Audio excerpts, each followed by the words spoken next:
And finally, we got sanctions with bite today from the European Union as it announced it would cut off Russia's key banks from the SWIFT financial transaction system. Now, this can rob Russia of being able to liquefy its assets to pay for the war.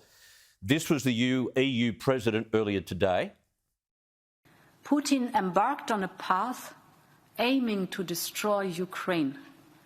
But what he's also doing, in fact, is destroying the future of his own country. Meanwhile, Donald Trump has spoken about the conflict at the Conservative Political Action Conference, and he didn't miss. The problem is not that Putin is smart, which of course he's smart, but the real problem is that our leaders are dumb. And they so far allowed him to get away with this travesty and assault on humanity. That's what it is. This is an assault on humanity. So sad. Putin is playing Biden like a drum, and it's not a pretty thing as somebody that loves our country to watch. Just not a pretty thing to watch. You know, I was with Putin a lot. I spent a lot of time with him. I got along with him. I got along with President Xi. I got along with Kim Jong-un. Kim Jong-un has massive nuclear power. It's a good thing to get along with people, not a bad thing.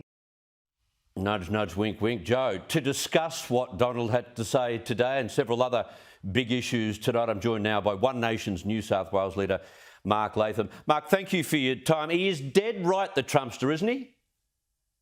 Well, I think what he's meaning is that Putin was canny to wait for a change in the presidency. Biden, a very weak, frail president in many respects, and then to watch the disastrous, humiliating American departure from Afghanistan. Putin thought it was time to strike. But you'd have to say that at the moment it looks like a miscalculation in that the international opinion, especially in the West, is against Putin. He runs the risk of his economy, a frail economy, being isolated and heavily damaged by the sanctions in the medium term.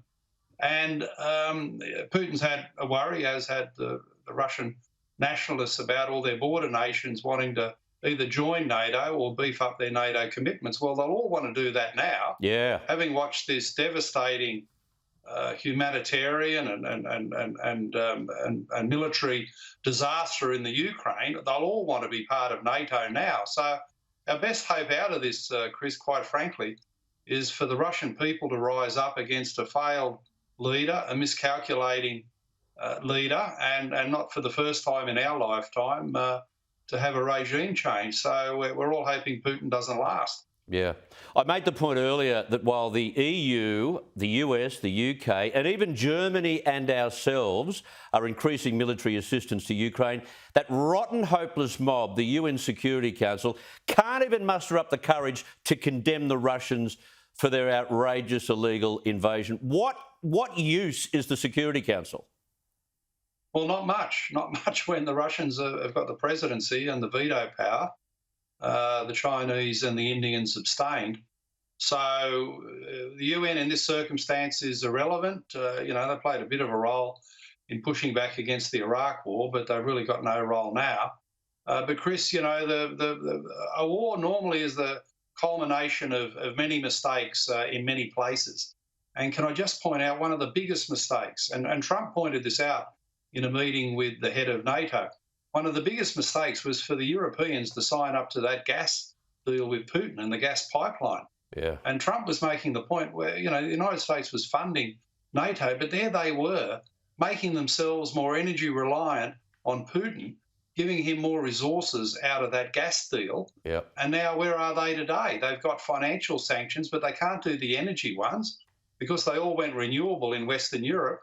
And without the Russian gas, their own lights and economies would close down. So, a lot of mistakes have been made, and they must look back on that gas deal with Putin as a huge mistake.